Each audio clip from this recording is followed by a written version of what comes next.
Later, year 10 and year 11, we are going to go into the topic of graphics. And if you're year 11, this could be a consolidation in which you learn how to create vector graphics and how to use shapes to combine them all together.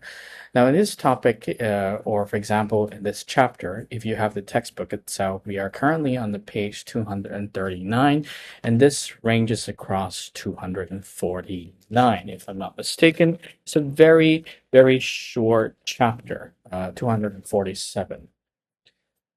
Very short chapter or two for this one.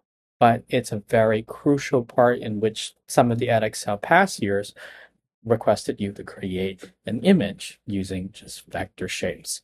Now, the chapter starts by introducing what are bitmaps and what are vectors. Bitmaps, if you take a look a little bit of the explanation, it's just images made up of photographs and scanned documents, and they're made up of small square called pixels. So each pixel is a tiny square of one single color, and images uses more pixel will be higher resolution as you learn in computer science. But if it's a fewer pixels, the quality image will be blurred. So for example, right here, meaning that the image is a better quality if it's higher resolution. If it's low resolution, it is going to be very blur, as what we see here. So you can see that the left side of this image uses fewer pixels and the right side of the image have more pixels to use. So it can distinguish which one is clear and which one is blur. As you go through, you can see that there are some explanation that higher resolution images requires more storage than lower resolution images, right, in this sector here, because data has to be stored for a large number of pixels.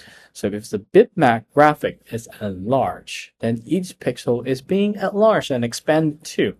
And this meant if the image is enlarged too much, the individual pixels will be very visible, and it will be pixelated as referenced in 16.3. So for example, right here, with just a small little picture right there, you can see a little T-Rex, and then it is enlarged towards to the edge or the back of its head or the back of this T-Rex. You can see that here it's much more pixelated.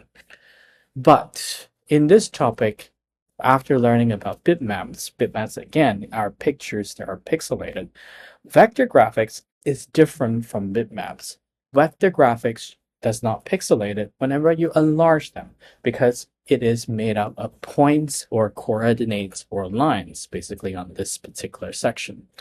Although vector graphics can look unrealistic or stylized in some certain way when compared to bitmap images, but they create a much more smaller files compared to bitmaps that you saw previously in the explanation.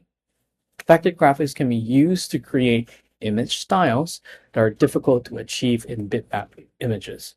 So for example, they're often used to create cartoons, using technical illustrations and landscape using computers because they're basically made out in shape. So if you can see that if you create a picture based on vector and you have 7 times magnification, a vector graphic will still remain very clear, but a pixelated bitmap, if you enlarge it, the pixel will be seen and can be blurred out when it is zoomed. All right, so that's basically a very general introduction of vectors versus bitmaps. Once again, bitmaps, if you look through the textbook explanation, bitmaps are just used for photographs and scanned documents. They're made out of small squares called pixels. And then vectors does not pixelate because when it's large, it is made up of points, coordinates, and lines. I hope this video helps, and I'll see you in the next one when you start creating your practicals.